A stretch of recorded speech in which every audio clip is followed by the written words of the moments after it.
हरे कृष्णा। आज के इस क्लास में सभी भक्तों का स्वागत है। हम कीर्तन से स्टार्ट करेंगे। जय राधा माधव कुंज बिहारी, जय गोपी जन वल्लभ गिरिवरधारी, यशोदानंदन व्रज जन यमुना तीरा बनचारी, जय राधा माधव कुंज बिहारी। हरे कृष्णा कृष्णा कृष्णा हरे हरे, हरे राम राम राम हरे हरे, हरे कृष्णा कृष्णा कृष्णा हरे हरे, हरे राम राम राम हरे हरे,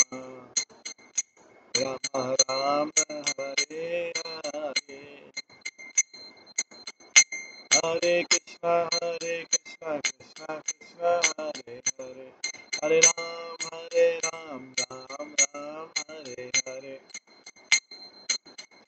हरे कृष्णा कृष्णा कृष्णा हरे हरे, हरे राम राम हरे हरे, हरे कृष्णा कृष्णा कृष्णा हरे हरे, हरे राम राम हरे हरे, हरे कृष्णा कृष्णा कृष्णा हरे हरे, हरे राम राम हरे हरे,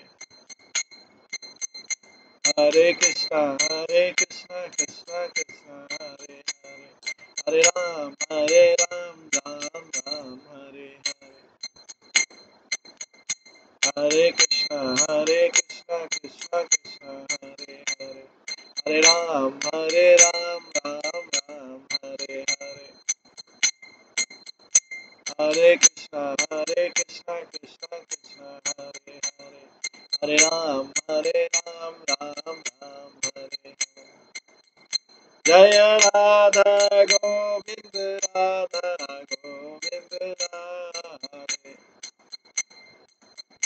जय राधा माधव राधे, जय गौरनिताय जय गौरनिताय गौरनिताय जय गौरनिताय, जय जय प्रभुपाद जय जय प्रभुपाद, निताय गौर हरि गौर हरि गौर हरि गौर, निताय गौर हरि गौर।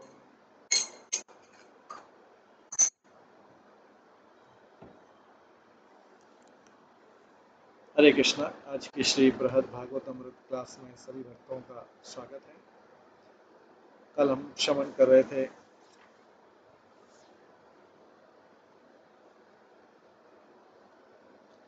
भगवान की महिमा का, श्री बृहद भागवत अमृत के दूसरे भाग के 5वें अध्याय का।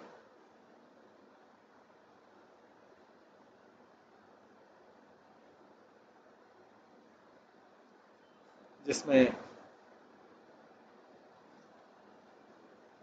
नारद मुनि गोप कुमार को वृंदावन की महिमा बता रहे हैं, वृंदावन धाम की भगवान का वर्णन कर रहे हैं, सुंदरता का वर्णन,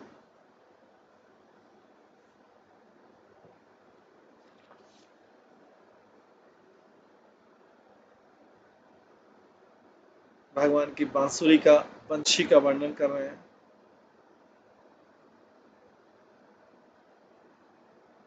आज हम इसी में आगे एक श्लोक नंबर 142 से श्रवण करेंगे। न श्रीमुखेनोपनिषन्मुखे कृतं यद्वेदवाक्ये परिवर्च्यमृते ततस्तबिम्बाधरयोगमात्र सादार विमोहन वंशिका करो।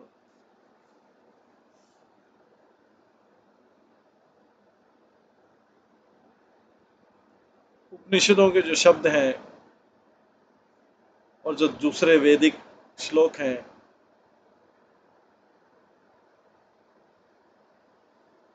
वो भगवान के दिव्य मुख से आते हैं।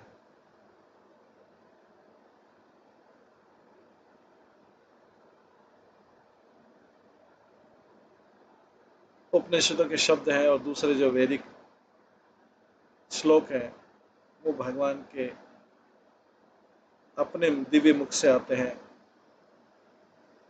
लेकिन उनके बिंब फल के समान लाल होठों से जब कोई लकड़ी का जो ऑब्जेक्ट है,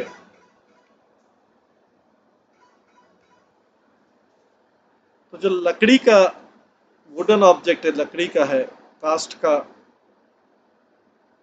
वस्तु है, बम्बू का जो बांसुरी है, उसने जो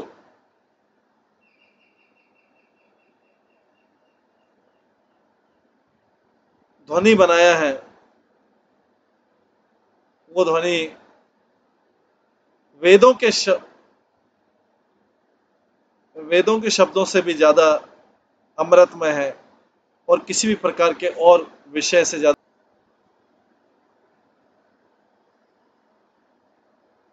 तो ये बताया जा रहा है कि जो बांसुरी से निकली हुई ध्वनि है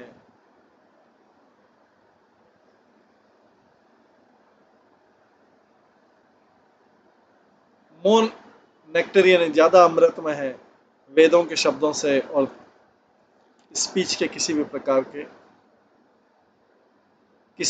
के वाणी से।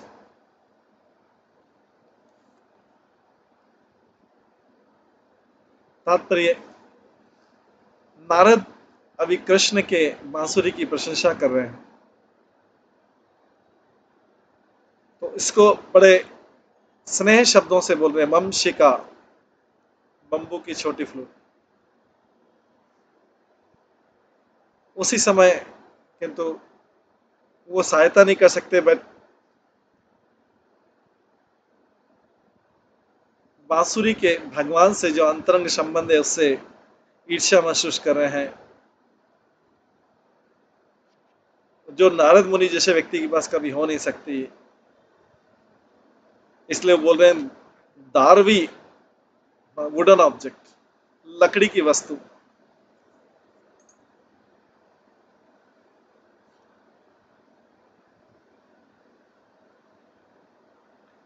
तो उपनिषदों के शब्द हैं और दूसरे जो वैदिक टेक्स्ट हैं वो स्वयं मुख दिव्य भगवान के दिव्य मुख से आते हैं।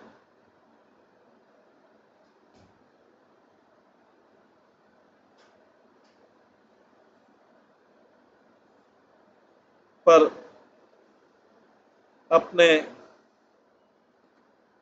बिंब रेड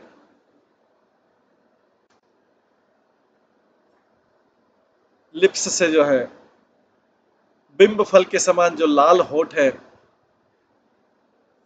उनसे जब ये लकड़ी की वस्तु स्पर्श करते हैं, लकड़ी की वस्तु कौन सी? बंबू की बांसुरी है, बांस की बांसुरी है। इसकी जो ध्वनि निकलती है, जो अमृत निकलते हैं, वो वेदों से और किसी के भी भाषण से, किसी के भी मुख से निकली ध्वनि से ज्यादा ये नारद मुनि प्रशंसा करते हैं।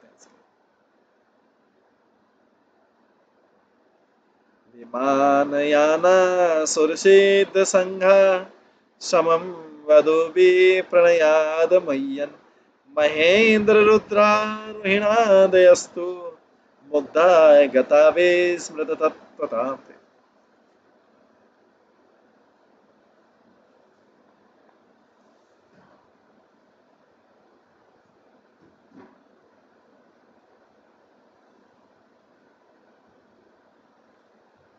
बांसुरी की ध्वनि सुन के सारे जो देवता लोग हैं और सारे सिद्ध योगी लोग हैं अपने अपने विमानों में जाते हुए उसके प्रेम में, दिव्य प्रेम में भ्रमित हो गए। और उनकी पत्नियां भी भ्रमित हो गई, इंद्र, शिव, ब्रह्मा और दूसरे देवता। इंद्र, शिव, ब्रह्मा और दूसरे देवता इतने भ्रमित थे कि भ्रम से वो कुछ बोल नहीं पा रहे, सत्य नहीं बोल पा रहे। ये है बांसुरी की, कृष्ण की बांसुरी की ध्वनि से, उसकी ध्वनि सुन के सारे देवता लोग, बड़े बड़े योगी लोग जो विमानों में जा रहे थे अपनी अपनी पत्नियों के साथ में, वो भ्रमित हो गए भगवत प्रेम में। भगवत प्रेम में जो भौतिक जगत में माया शक्ति है वो जो भ्रमित करती है वो नेगेटिव डायरेक्शन में करती है। भगवान की बांसुरी जो सबको ध्वनित कर रही है वो डिवाइन लॉ में भ्रमित करती है। दोनों में इतना अंतर है, जमीन आसमान का अंतर। भौतिक जगत की माया वो भी भ्रमित करती है लेकिन वो नेगेटिव चीजों, नीचे की तरफ ले जाती है व्यक्ति को भ्रमित करके। लेकिन ये कृष्ण की बांसुरी की ध्वनि सारे देवताओं और उनकी पत्नी और सारे सिद्ध जो विमानों में जा रहे हैं आकाश में, वो भगवत प्रेम में भ्रमित हो गए। इस बांसुरी की ध्वनि सुन के उनकी पत्नियां भी भ्रमित हो गई।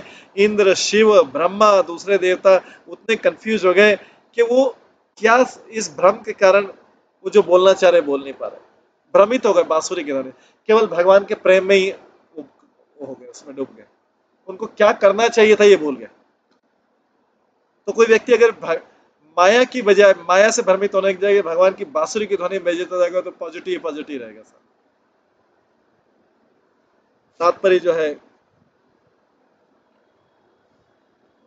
भूम वृंदावन के ऊपर से उड़ते हुए जब देवता और संत लोगों ने विमान में देखा तो उनके जो सूक्ष्म वाहन थे जिसमें वो जा रहे थे एयर की पावर से, वो हेल्पलेसली नीचे जो भूम वृंदावन में जो कृष्ण की बांसुरी की ध्वनि की आवाज आ रही थी उससे वो कंफ्यूज हो गए पूरे ऊपर। आकाश में विमानों में सूक्ष्म विमान जो दिखाई नहीं देते इतने ऊपर, वो कृष्ण की बांसुरी की ध्वनि से हेल्पलेस, असहाय हो गए। और उनकी वाइफ जो है, उनकी पत्नियां जो है, वो इस प्रकार कामदेव के द्वारा मोहित हो गई कृष्ण की बांसुरी की ध्वनि के सुन। कृष्ण की बांसुरी की ध्वनि भौम वृंदावन में बज रही है और ये यहाँ से करोड़ों करोड़ों मील दूर, करोड़ों करोड़ों मील दूर आकाश में जब वहां भ्रम कर रहे हैं तो कृष्ण की बांसुरी की ध्वनि सुन के जब वृंदावन के ऊपर से जा रहे थे तो पूरा भ्रमित हो गए। कृष्ण प्रेम में भ्रमित हो गए, उसमें डूब गए। आगे कहाँ जाना है, कैसा करना है, वो सब भूल गए, क्या बोलना है वो भूल गए। तो गोपियां ये सीन को डिस्क्राइब करती हैं, गोपियां सीन का वर्णन करती, इस दृश्य का वर्णन करती 10वें स्कंद के, भागवतम के 10वें स्कंद के 21वें अध्याय के 12वें श्लोक में बोलती, कृष्णम निरीक्षा मनितो स्वरूपशीलाम श्रुत्वा च तत्कवनितवेनु विचित्र गीताम देव्यो विमानागतया स्मरन्नुन्नसारा भ्राश्यत् प्रसन्न कबार मुहुर् विनिहवया। कृष्ण की सुंदरता और चरित्र जो है, सुंदरता और चरित्र साथ साथ में जाते हैं। अगर कोई कितना भी सुंदर अगर चरित्र में जीरो हो तो लोग उससे घृणा करेंगे, उसको लाइक नहीं करेंगे।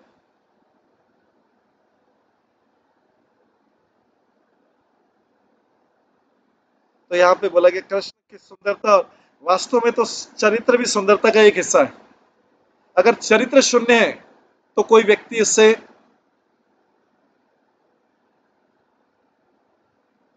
मूर्ख लोग जो होंगे उससे आकर्षित होंगे, लेकिन जो बुद्धिमान व्यक्ति है, चरित्रहीन व्यक्ति से कभी आकर्षित नहीं होगा, चाहे वो दिखने में सुंदर हो चाहे नहीं हो। क्योंकि चरित्रता, सुंदरता का कैरेक्टर, गुड कैरेक्टर, ये इसके ब्यूटी का एक इटरनल पार्ट है, अंग है। तो कृष्ण का सुंदरता चरित्र सारे स्त्रियों के लिए एक फेस्टिवल हो गया था। वास्तव में जब डेमीगॉड इन इन देवताओं की पत्नियां ऊपर से फ्लाई कर रही थी एरोप्लेन से, वहां के एरोप्लेन अलग है, डिवाइन प्लेन, दिव्य प्लेन, विमान, उनके हस्बैंड के साथ में उन्होंने उनके ऊपर दृष्टि डाली कृष्ण के ऊपर और उनके फ्लूट के सॉन्ग को जब ध्वनि सुनी कृष्ण के नीचे वृंदावन बज रही थी, तो उनके हृदय कांपने लगे, हृदय कांपने लगे, कृष्ण की तरफ आकर्षित होने लगे। और वो इतने भ्रमित हो गए कि उनके हेयर से, उनके बालों से फूल नीचे गिरने लगे दिव्य आकाश से, और उनका जो कमर कंस था वो लूज होने लगा।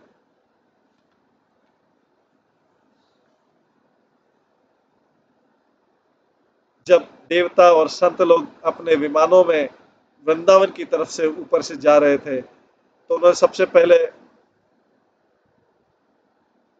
कृष्ण की बांसुरी की धीमी ध्वनि सुनी, धीमी सी दूर से, और जैसे से पास आते गए जो ध्वनि थी और भी स्पष्ट होने लगी। ब्रह्मा, शिव और इंद्र भी भ्रमित हो गए उनकी ध्वनि से। ये है कृष्ण की ध्वनि का महत्व, है कृष्ण की बांसुरी की ध्वनि का महत्व। वो गोलोक के वृंदावन वासी कितने सौभाग्यशाली हैं कि वो इस बांसुरी की ध्वनि को सदा सुनते रहते हैं। वो गोपियां कितनी भाग्यशाली जो अपने घरों में सुनती रहती है, इसका घरों में बैठे बैठे, जबकि कृष्ण वन में बांसुरी बजाते हैं। वो गोप ग्वाल बाल कितने भाग्यशाली जो कृष्ण के साथ खेलते हैं, और वृंदावन में कृष्ण बलराम के साथ वो जब बांसुरी बजाते हुए वर्षा ऋतु में, शरद ऋतु में प्रवेश करते हैं, स्पेशली शरद ऋतु में जब भगवान वृंदावन प्रवेश करते हैं बांसुरी बजाते हुए, और ये सारे ग्वाल बाल उनके साथ बिगुल बजाते हुए और हो हल्ला करते हुए प्रवेश करते हैं, तो वो देवताओं को भी भ्रमित कर देती है बांसुरी की ध्वनि। बड़े बड़े ब्रह्मा शिव को भी भ्रमित कर देती है।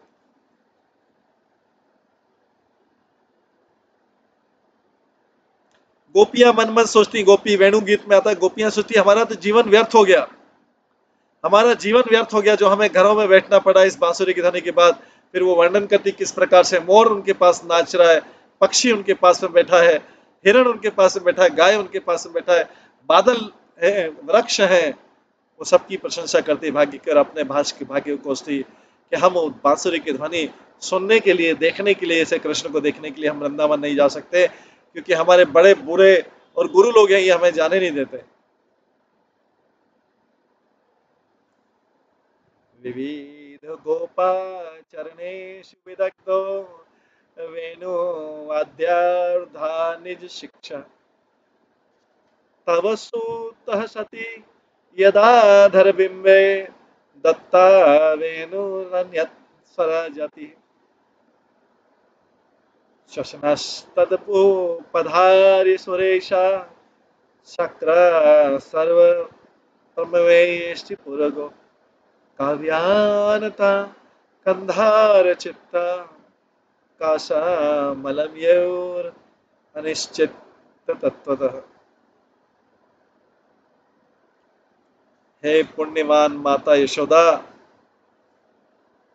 गोपियां कहती हैं पुण्यवान माता यशोदा, तुम्हारा पुत्र जो कि सारी कलाओं में दक्ष है, गाय चराने में दक्ष है, और सारी कलाओं में दक्ष है, उसने नए नए तरीके निकाले, नई स्टाइल निकाली है बांसुरी बजाने की।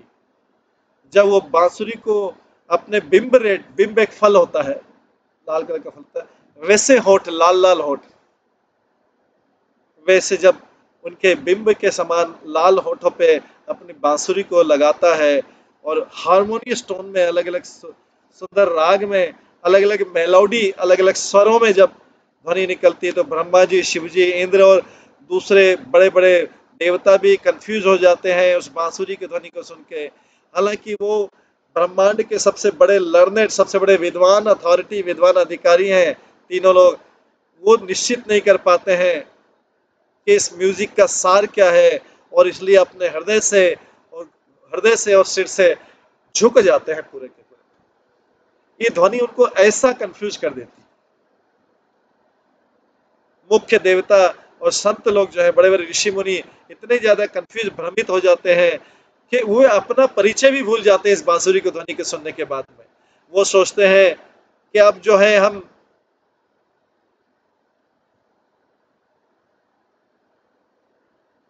ये सुनिश्चित नहीं है कि जो ब्रह्म को हम जानते थे, बड़े बड़े जो ऋषि मुनि जो ध्यान करते ब्रह्म को जानते थे उपनिषदों से, वही वास्तव में परम सत्य है। ये शायद जो बंसी की ध्वनि है, यही परम सत्य हमें तो लगता है, क्योंकि ये जो है प्योर शुद्ध आनंद का विग्रह है, ये बांसुरी विग्रह है। हमको तो लगता है कि यही बांसुरी भगवान है। तो कहा इस संसार में लोग माया से ऐसे भ्रमित होते हैं, अपने आप को भूल जाते हैं, अपने संबंधों के कारण, अपनी आसक्ति के कारण अपने आप को भूल जाते हैं। लेकिन यहाँ पे ये इस बांसुरी की ध्वनि के ब्रह्मा शिव भूल गए। ये आध्यात्मिक आनंद है। और माया का जो भ्रम है, ये व्यक्ति को कष्ट ही कष्ट देने वाला है। आगे 144 श्लोक में बोलते हैं, समाधि भंगो थय महामुनीनाम विकार जाता से जन्म तेषु तत्काल चक्र भ्रमणानुवर्ती चंद्रादि नित्याशु गते निरोध।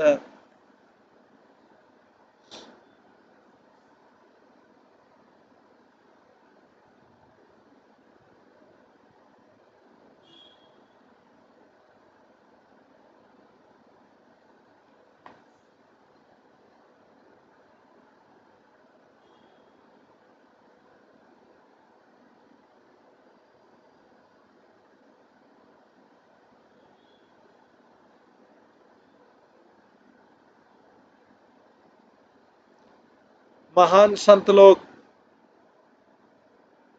जिनका ध्यान ब्रेक हो गया इस बांसुरी की ध्वनि सुन के, ध्यान में, बड़े बड़े ध्यान में, हजारों हजारों सालों से लाखों लाखों लोग इस ध्यान में लगे थे, बांसुरी की ध्वनि सुन के ध्यान ब्रेक हो गया।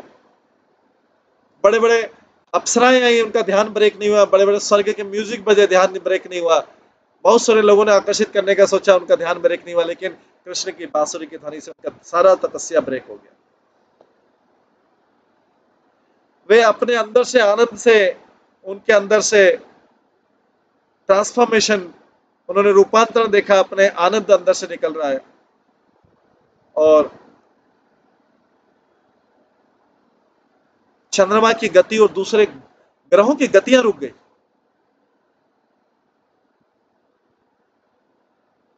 जो इतनी तेजी से घूम रहे थे और बिना रुके घूमते थे, वो सब रुक गए।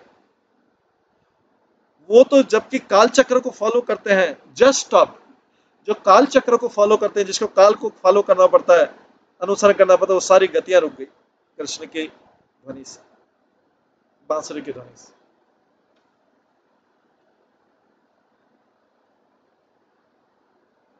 मृत्यु का चक्र रुक गया, जिसकी आयु जहां थी वहीं रुक गई।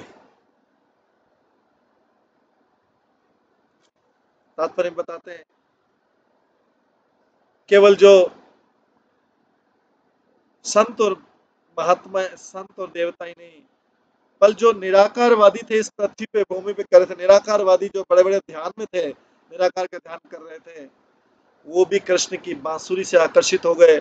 ये जो निराकारवादी, शून्यवादी, निर्विशेषवादी थे, इन्होंने भी, इनके अंदर सात्विक भाव उत्पन्न हो गया। जिनके अंदर कभी भगवान के प्रति भाव नहीं उत्पन्न हुआ, ये तो केवल तपस्या कर रहे थे निराकार निर्विशेष ब्रह्म का ध्यान करने के लिए। इनके अंदर भगवान का प्रेम उत्पन्न हो गया, ये कंपन करने लगे।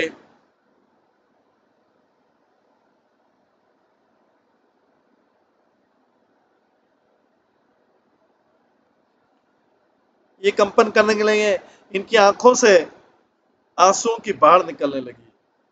ये निराकार निर्विशेषवादी जो हृदय से इतने कठोर रहते हैं,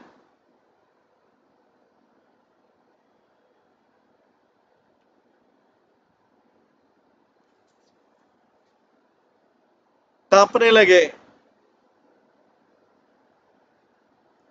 इनके हृदय में सनसनी फैल गई, आंखों से आंसू की बाढ़ आने लग गई। इस प्रकार से वो कभी ब्रह्म के आनंद में कभी आज तक उनके साथ में नहीं हुआ। जो ब्रह्मानंद उनको मिलता था, कभी इससे ऐसा नहीं हुआ। और ये जो स्वतंत्र कुछ संत थे, जो निराकारवादी निर्विशेषवादी थे, वो भी प्रेम से बंद बंध गए। और जो आकाश में ग्रह थे, जिनके गति काल चक्र से ज्योति के टाइम के अनुसार उनको चलना है। आधा सेकंड, एक सेकंड, आधा सेकंड का आधा सेकंड का आधा सेकंड भी डिले नहीं हो। वो ग्रहों की गति रुक गई। उन ग्रहों ने सात्विक भाव का अनुभव किया, स्तंभित रह गए।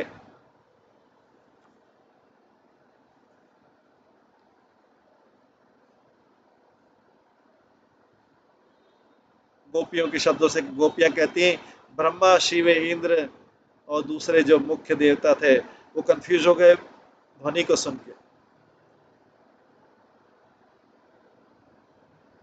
और दूसरे जो चिंबिक में चंद्र सूर्य और दूसरे जो शासक थे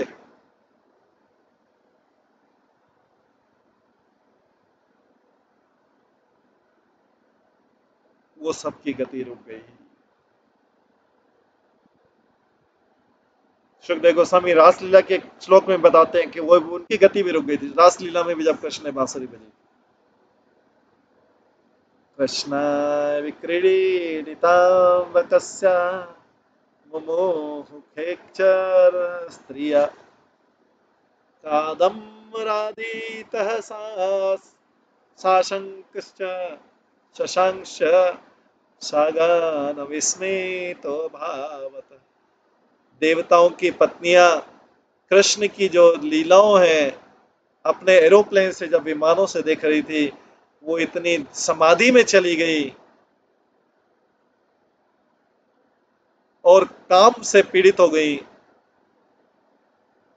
चंद्रमा और उसके चंद्रमा और उसका पूरा परिवार, उसके साथ आस साथ के सारे ग्रह तारे अद्भुत से रुक गए सारे के सारे। ये कृष्ण की बांसुरी की ध्वनि का प्रभाव।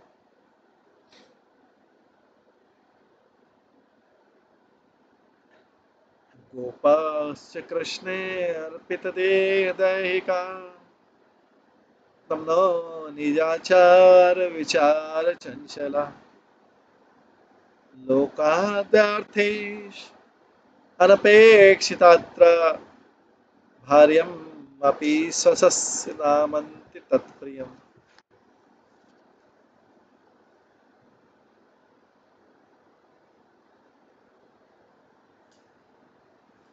ग्वाल बाल ग्वाल बालों ने अपना सब कुछ कृष्ण को समर्पित कर दिया। उनके परिवार, उनका शरीर, उनकी प्रॉपर्टी, उनकी संपत्ति और अपने आप को समर्पित कर दिया। ये ग्वाल बाल अपने आवश्यकताओं और अपने रीति रिवाजों के प्रति उदासीन हो गए, न्यूट्रल हो गए और अपनी सफलता को, इस संसार में सफलता है या असफलता या आगे क्या करना है, सबको भूल गए। उनका कृष्ण के प्रति इतना सम्मान था कि वो अपनी पत्नियों समेत उनके सामने पूरे झुक गए, सब कुछ समर्पित कर दिया। हालांकि उनकी पत्नियां उनको प्रिय थी, लेकिन कृष्ण के सामने उन्होंने सब कुछ समर्पित कर दिया।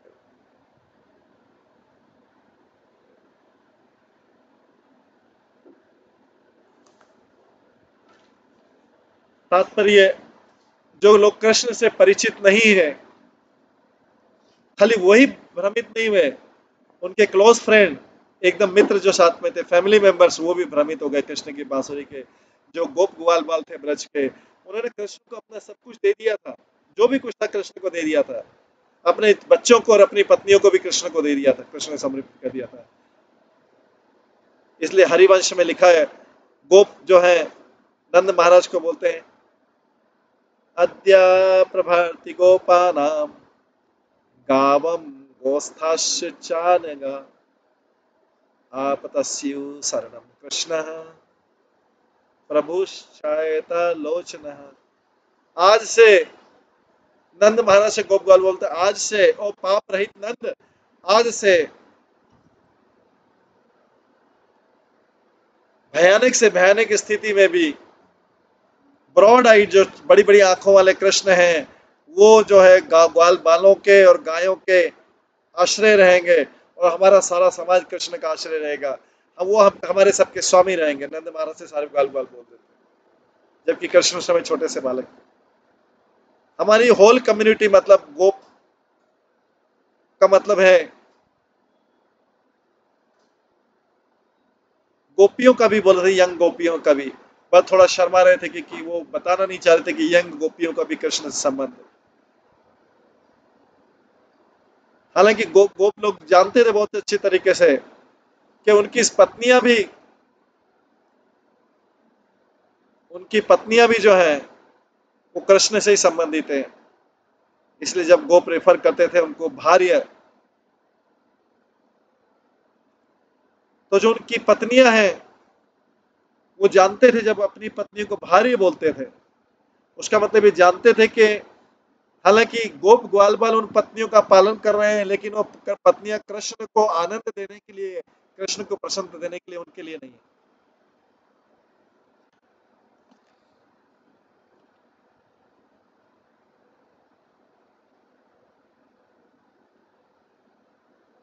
तद बालका संगरता हि तस्य छाया इवामो क्षणमपि अदृष्ट्वा दूरे गतं को तु कतः कदाचित् आर्तरमन्ते त्वया स्पर्शन्त।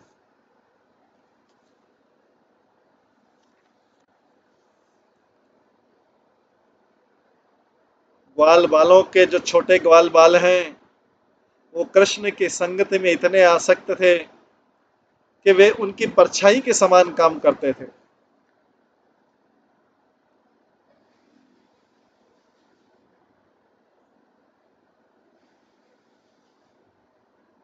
अगर वो एक क्षण के लिए भी उनको नहीं देख पाते थे या वो कहीं चले जाते थे कृष्ण, तो ये सब ग्वाल बाल दुखी हो जाते थे, और जब वो वापस आते थे तो फिर से आनंद पाते थे ग्वाल बाल, और उनको स्पर्श करने के लिए, टच करने के लिए उनके पीछे भागते थे। तात्पर्य है कृष्ण के जो ग्वाल बाल मित्र हैं उनके साथ लगातार थे। कई बार हालांकि कृष्ण को छोड़ देते थे छोटे शॉर्ट ड्यूरेशन के लिए, दूसरी चीजें करने के लिए, जैसे वृंदावन की सुंदरता को देखने के लिए। श्रीमद् भागवत में सुखदेव गोस्वामी वर्णन करते हैं कि किस प्रकार से जब कृष्ण उन भ्रमण से आते थे तो उनके जो मित्र हैं उनको ग्रीट करते थे, उनको बधाई देते थे। यदि दूरम गता कृष्ण वन सौवेकश्यान तम अहम पूर्वम इति संस्पर्शया मेरे। यदि दूरम गतः कृष्णो यदि दूरम गतः कृष्णो वन शोभेक्षणातम अहम पूर्वम इति संप्रश्यरी मरे। अगर कृष्ण कभी दूर चले जाते थे वृंदावन की सुंदरता को देखने के लिए, तो सारे बालक जो है उनसे मिलने के लिए भागते थे, और हर कोई बोलता था पहले मैं जाके उनको स्पर्श करूंगा, पहले मैं जाके स्पर्श करूंगा। इस प्रकार से वे अपने जीवन का आनंद पाते थे, बार बार कृष्ण को स्पर्श करते।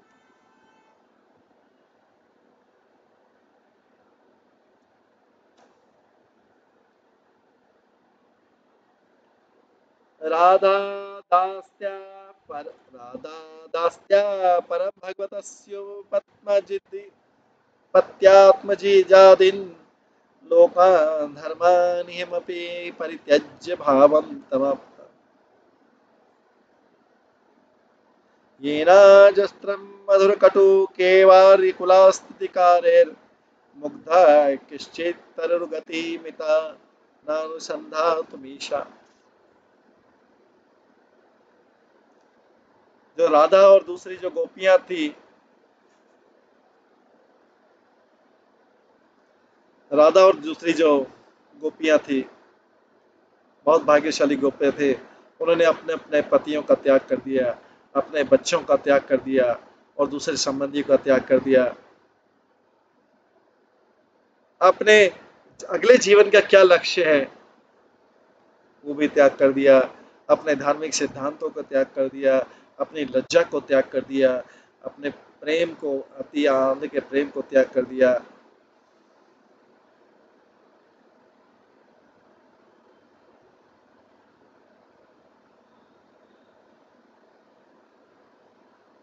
और इस प्रकार से दुखी हो गए।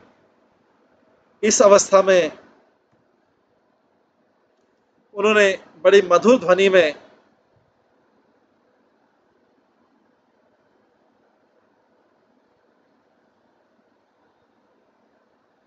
बड़ी मधुर ध्वनि में कंप्लेन किया, दयापूर्वक दया की भीख मांगते, और अपने उतार चढ़ाव में उन्होंने कभी अपनी चेतना खो दी, कभी वृक्ष के समान स्तंभित हो गई और कुछ भी समझने से अपनी असमर्थता व्यक्त करती।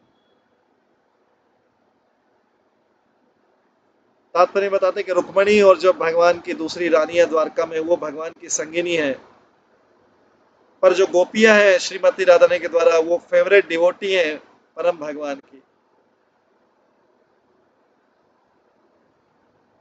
परम भगवान जो अपने सर्वश्रेष्ठ रूप में रहते हैं, उसमें उनकी संगिनियां हैं। उनका जो प्रेम है कृष्ण के प्रति, वो आनंद के उनको अंतिम सीमा तक ले जाता है, जो वो अपने शब्दों में बोलती। निज पादब्ज दैलेर ध्वज वज्र नीराजंकुशा विचित्र लालमय ब्रजभूव सम्यकुरातुरम वस्माधुर्या गतिरधीत वेणु व्रजति तेन वयं सविलास विलक्षणार्पित मनोभाव वेगा कुजकतिं गमितना विधिमः शमेन कवरवसनं।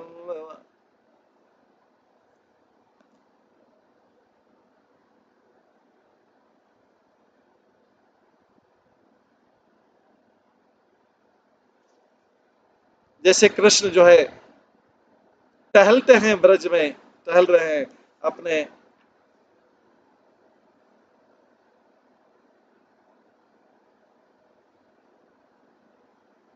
कमल के पेटल वाले चरणों से, और उस ब्रज की भूमि पे अलग अलग चिन्ह बना रहे हैं, झंडे का, ध्वज का, वज्र का, कमल का और अंकुश का। वो इस तरह से पृथ्वी का, भूमि का दुख दूर कर देते हैं। जो पृथ्वी पे गड्ढे बने गाय बछड़ों के नख से, वो दुख दूर कर देते हैं। जब वो अपनी बंसी की ध्वनि को, प्रसिद्ध बंसी की ध्वनि को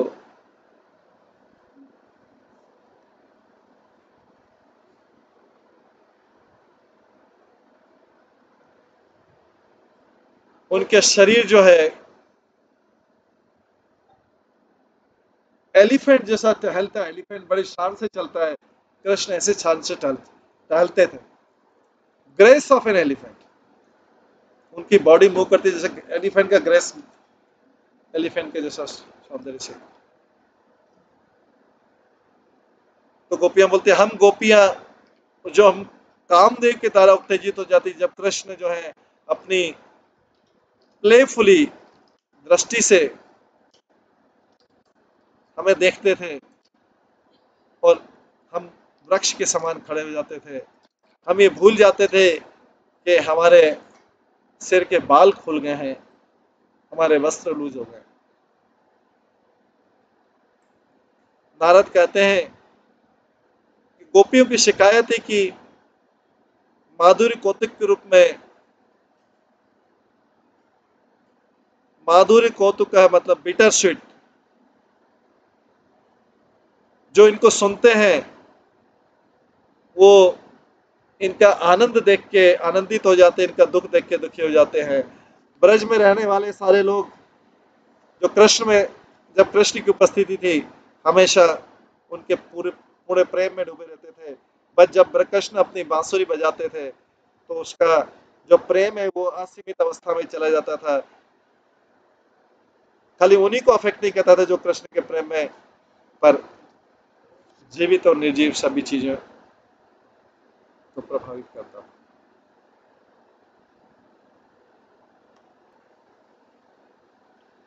आगे के श्लोक में आता है, आश्चर्य वैष्णो पशो गणा बुद्धिहीन तमाप्ता गावो वत्सा वृषभनमर्गा मृगा पक्षिणो वृक्षवासा दूरे क्रीडारत जलखगा स्थावरा ज्ञान शून्य नद्यो मेदापि निज निजम तत्युजुष्टम स्वभावम।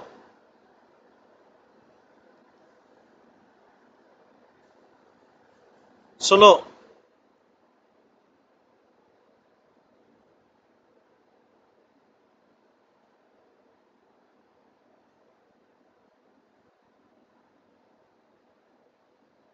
मैं आपको एक बहुत अद्भुत,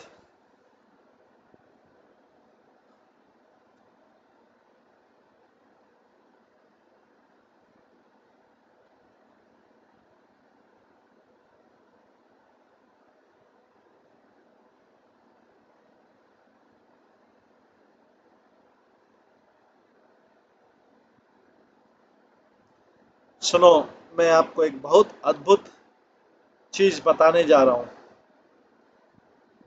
कृष्ण की बांसुरी को सुनने के बाद में कई पशु जो बुद्धिहीन होते हैं, कई पशु जो बुद्धिहीन होते हैं, उन्होंने अपने स्वभाव त्याग दिया।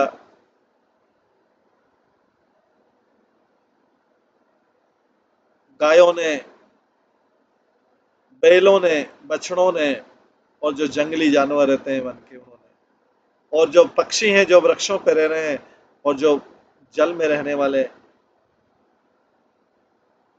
जैसे बतख और ये, और जो पेड़ वृक्षों ने, पौधों ने, और जो है निर्जीव चीजें जैसे नदियों ने और बादलों ने भी अपना स्वभाव त्याग।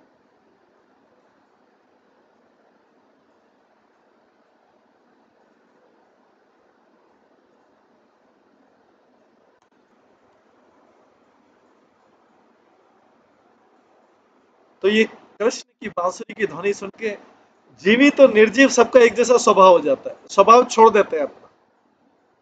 तात्पर्य, कोई व्यक्ति सोचेगा कि ब्रजवासी जो हैं वो तो रस की कला में बहुत एक्सपर्ट हैं, और वो तो कृष्ण की ध्वनि का बहुत आनंद उठा सकते हैं।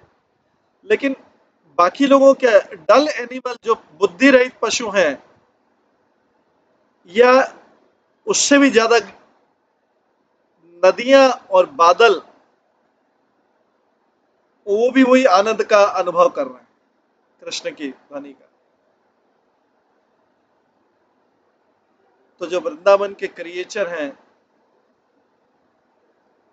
वृंदावन के जो प्राणी हैं, इस श्लोक में जो, ये इसमें जो श्लोक में वर्णन किया गया डिक्रीजिंग ऑर्डर में, एनिमल, उससे फिर कम एनिमल, उससे फिर कम, इस प्रकार के जो है।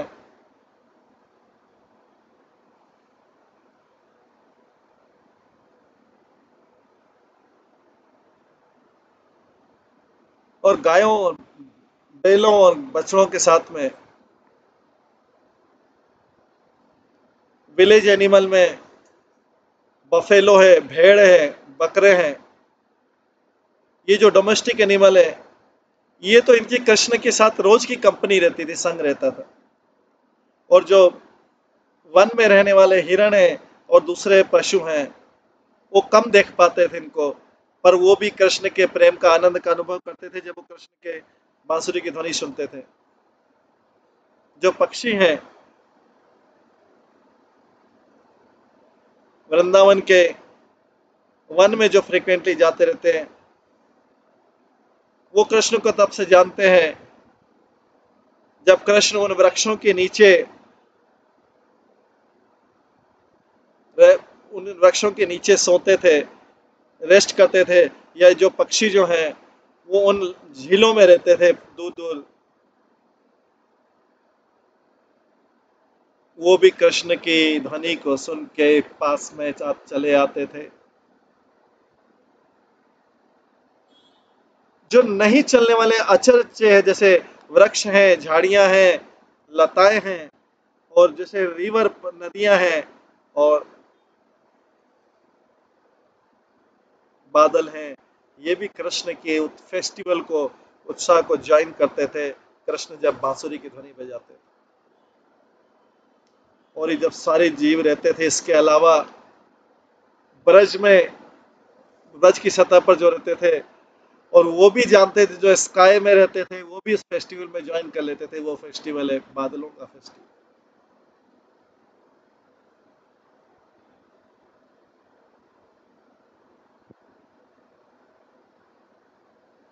चरास्त्रित्वं चरतां स्थिरागता सचेतनामोहम चेतनामतिं निमज्जिता प्रेम रसे महत्यो विकार जाता क्रमिता सदा भव।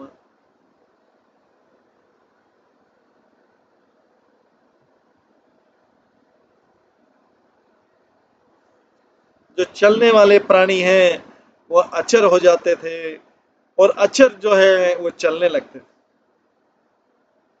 जिनके पास चेतना थी वो अचेतन हो जाते हैं, और जो अचेतन है वो चेतन हो जाते हैं।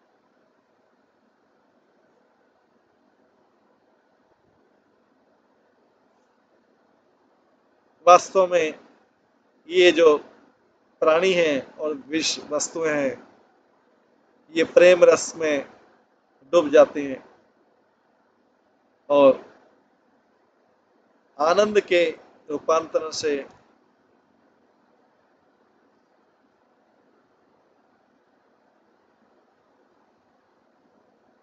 बंध जाते हैं। तात्पर्य, प्राणी हैं जो आनंद से स्तंभित हो जाते, अपना पावर खो बैठते थे चलने की। वृक्ष और दूसरे प्लांट्स जो हैं वो चलने लगते थे, कांपने लगते थे, और नई नई पत्तियां उत्पन्न कर लेते थे। जो जीवित प्राणी है, जो जीवित प्राणी है वो जीवन का कोई बाहरी प्रभाव नहीं दिखाते थे। और जो अचेतन है, अचेतन लकड़ियों, वृक्ष की कटी हुई लकड़ियां, पत्थर, वो जीवित होते दिख जाते थे, और उनके ऊपर पत्तियां उगने लगती थी, और पत्थर जो चलने लगते थे, हवा में चलने लगते थे।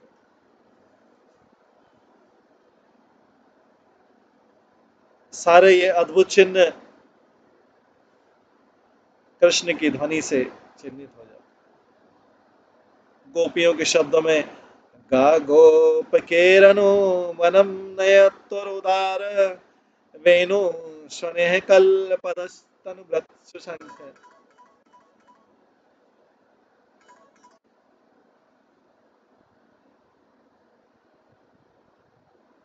अस्पर अस्पान्दनं गति मातं पुलकस्तरुणां निर्योग पाशकृता लक्षेण्योर विचित्रम।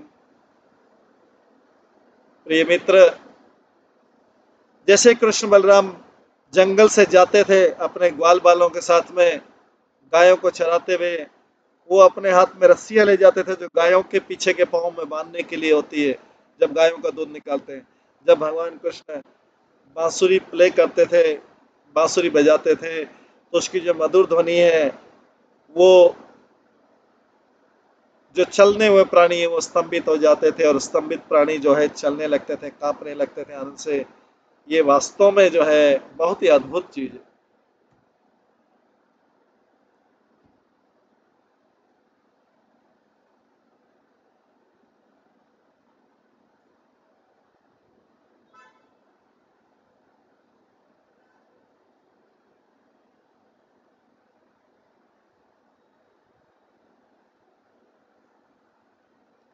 रासो हि तस्य भगवत्व विशेष गोप्य सर्व सुसार परिपाकमयो वनक्ति उत उत्कृष्टतां माधुरिमा परसीमनिष्ठां लक्ष्म्या मनोरथ क्षतिरपि यदुरापः।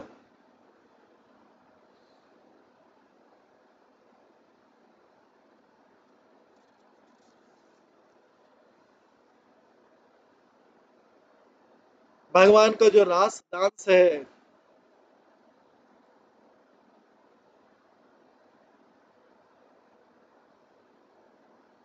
भगवान का जो रास लीला है, वो भगवान का जो रास लीला है वो भगवान की सबसे भगवत्ता का सबसे गोपनीय स्वरूप है। भगवान की रासलीला उनकी भगवत्ता का सबसे गोपनीय स्वरूप है। इसमें ये जो भगवान की रासलीला है इसमें परफेक्शन ऑफ एवरीथिंग है जो उनको सबसे प्रिय है। ये रासलीला जो है भगवान की जो रासलीला है उनकी माधुरता का और उनकी श्रेष्ठता का चरम रूप है, इसके ऊपर कुछ है नहीं। भगवान की पत्नी लक्ष्मी, नारायण की पत्नी लक्ष्मी जी भी इस रास डांस में प्रवेश नहीं कर सकी। हजारों बार उन्होंने अटेम्प्ट किया, प्रयास किया, लेकिन प्रवेश नहीं कर सकी। तात्पर्य जो नारायण की संगीनी है वो इच्छा की थी कि पूरे हृदय से इच्छा की थी कि वो भी रासलीला ज्वाइन करे, पर सारी जो तपस्या उन्होंने जो की इस रासलीला में प्रवेश करने के लिए जो सारी तपस्या की सब बेकार हो गई। उद्धव गाते हैं श्रीमद् भागवतम में 10वें स्कंद के 46वें अध्याय के 60वें श्लोक में, नायम श्रियोन्गुयोनितान रते प्रसादा स्वर्योषितां नलीन गंधरुचम कुतो अन्याय रासोत्सवेस्य भुजदंड गृहीत कंथा लब्धा निशासं व्यउदगत ब्रज सुंदरीना।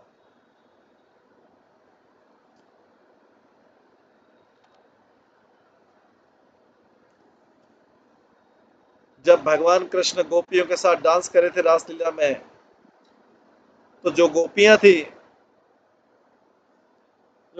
थी उनको भगवान ने आलिंगन किया था, गले लगा लिया था। तो भगवान ने जो आध्यात्मिक फेवर दिया उनको, जो आध्यात्मिक कृपा की इन गोपियों को अपने गले से लगा के, ये आध्यात्मिक फेवर था।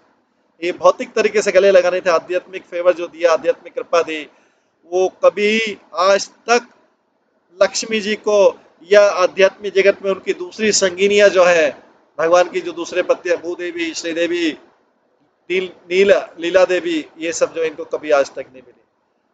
इनफैक्ट इन्होंने कभी कल्पना भी नहीं की थी इन गोपियों ने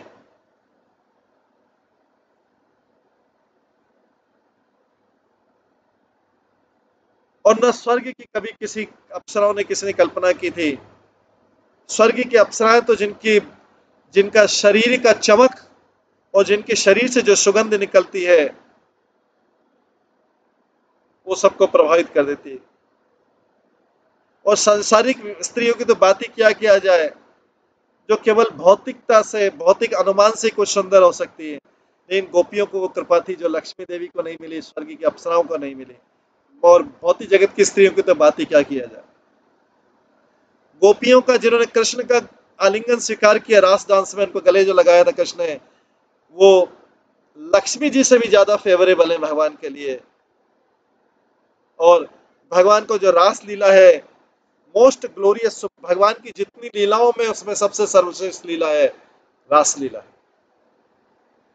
क्योंकि इन गोपियों ने भगवान के लिए ऐसा क्या था जो उन्होंने समर्पण नहीं कर दिया।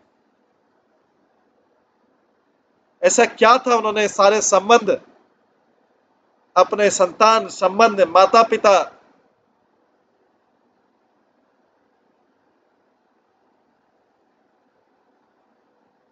घर बार, धन दौलत, सभी को समर्पित कर दिया था केवल भगवान कृष्ण को पाने के। तो भगवान क्यों न वैसे प्रेम का आदान प्रदान करेंगे। अगर भगवान नहीं करेंगे तो कौन उनके प्रेम का आदान प्रदान करेगा। अगर भगवान नहीं करेंगे तो कौन करेगा उनके प्रेम का आदान प्रदान।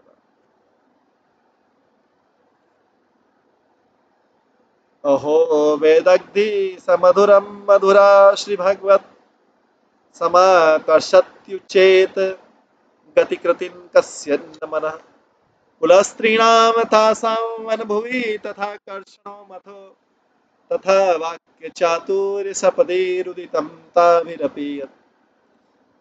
ओह, भगवान की जब लव की डील करते हैं, भगवान की लविंग डीलिंग होती है, प्रेम का आदान प्रदान होता है, उसमें भगवान की ये सबसे मधुर कुशलता है लविंग एक्सचेंज में। कौन सा पुण्यवान व्यक्ति भी, कौन सा पुण्यवान मन भी भगवान का इन जो शालीन कुलों से उत्पन्न स्त्रियां हैं, इनके साथ जो भगवान का संबंध है, उसको कौन ज्वाइन नहीं करेगा वन में, रासलीला में। और किस प्रकार से चतुराई शब्द भरे शब्द कृष्ण बोलते हैं, और ये गोपियां उन शब्दों को उत्तर देती है सुबह सुबह के रोते हुए। जब भगवान इनसे पूछते हैं, गोपियों तुम वन में क्यों आई हो, तुमको किसने बुलाया यहाँ पे, अगर चलो आ ही गए तो इस वन की सुंदरता को देख के जाओ, अपने घर चले जाओ, ये मध्य रात्रि में क्यों आई हो, ये जंगल बड़ा भयानक है, यहाँ पे पशु रहते, चले जाओ वापिस से, जाके अपने परिवार वालों के पास जाओ।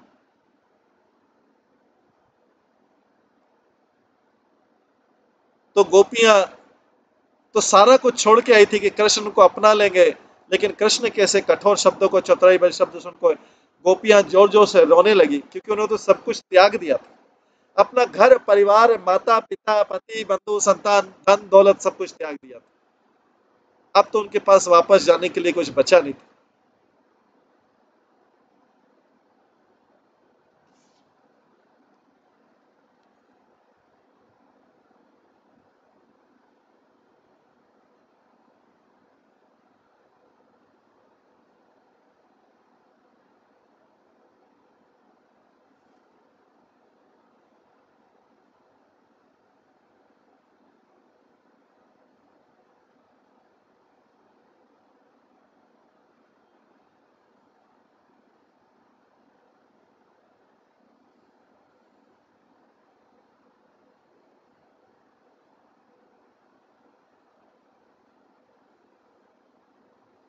152 नंबर श्लोक में आता है, श्लाघे वैत्था कृदितां हरेस्तां ततका कुजाता दिशा स्थित स्यात् व्यक्तात्म भाव क्षणत सरे में कामोह्यन काम कलावली भी।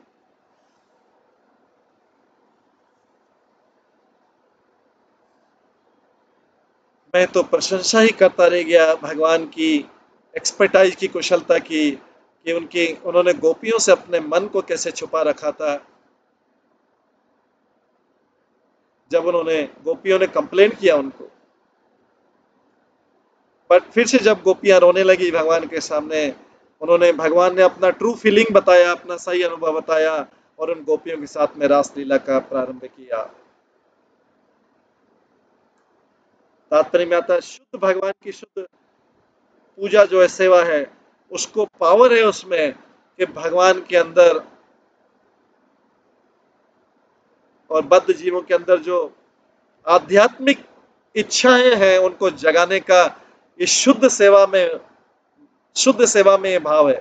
शुद्ध सेवा में शक्ति है कि वो भगवान के अंदर, भगवान की मिलने की तीव्र इच्छा का भाव जगा सकती है। ऐसा ऐसा शुद्ध भाव जगाने के लिए कृष्ण जो है इस भौतिक जगत में आते हैं, जिससे उनके जो लीलाएं हैं, उनकी जो आध्यात्मिक लीलाएं, वो साधारण लीलाओं जैसी दिखे। जैसे रास डांस की लीला ऐसा लगता है कि जैसे बॉयफ्रेंड और गर्लफ्रेंड डांस करे, तो ऐसी लीला को समान बनाते हैं जिससे लोग इसकी तरफ आकर्षित हों, लेकिन वास्तव में आध्यात्मिक भाव जगाने के लिए, क्योंकि भगवान को पता है कि ऐसी लीलाओं से लोग आकर्षित होंगे। जब लड़का लड़की डांस करेंगे, ऐसी लीलाओं से आकर्षित होंगे, तो भगवान की आध्यात्मिक लीलाएं लेकिन ऐसा बना देते हैं भौतिक लीला जैसा, जिससे क्या है कि लोग उनकी तरफ आकर्षित हो और फिर धीरे से उनका हृदय चुरा लेते हैं। लेकिन इस प्रकार की अंतरंग लीलाओं करने में वो अपना कंप्लीट ऐश्वर्य भी बताते हैं। सुखदेव गोस्वामी इस 10वें स्कंद के लास्ट में बोलते हैं, सुस्मित श्री मुखेन ब्रजपुर वनितम वर्धया काम देव। उनका जो ब्लिसफुल, आनंद देने वाला स्माइलिंग चेहरा है, वो गोपियों की काम वासनाओं को बढ़ा देता है। ये आध्यात्मिक काम वासना, मतलब उनसे मिलने की कामना वृंदावन में। इस पे श्रीधर स्वामी बोलते हैं, ये जो कामदेव है, ये देव है, एफलजेंट तेज वाला, इन द सेंस के वो इस भौतिक जगत को जीतने वाला है। दूसरे शब्दों में वो मुक्ति को प्रदान कर देता है, आध्यात्मिक आनंद देता है। सुखदेव गोस्वामी कहते हैं चैन तत्व में, वो जो ये सारी वर्णन करते हैं, 29 से 33 चैप्टर, जिनका अध्याय को बोला था रासलीला। बहु प्रसार परिरंभ कर लोकरो निविस्तान बंधन केवल्यो लोक अस्थिरव्रज स्तंदरीनाम उत्तम भयम रतिपतिम रामायण चक्र। कृष्ण ने अपनी बाहों को गोपियों के कंधों पे डाला और उन्हें आलिंगन किया, और ये आध्यात्मिक कामदेव उन उन उन यंग गोपियों में, युवा गोपियों में आध्यात्मिक कामदेव जागृत हुआ।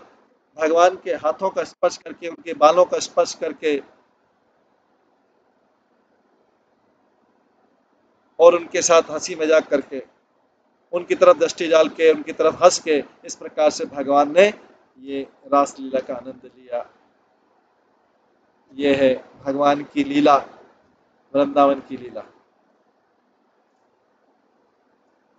अभी समय हो गया है, तो हम भगवान की आगे लीला जो इस बृहद भागवत वर्णन है कल की क्लास में सुनेंगे।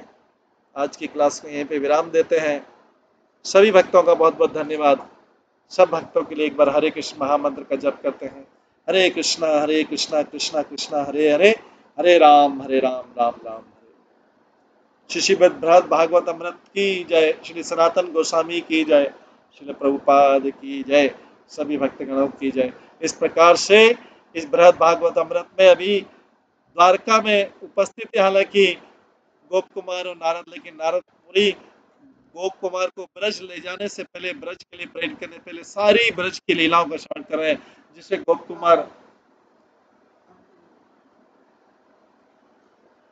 कुमार ब्रज की तरफ आकर्षित हो जाए। हरे कृष्णा। सभी भक्तों का बहुत बहुत धन्यवाद।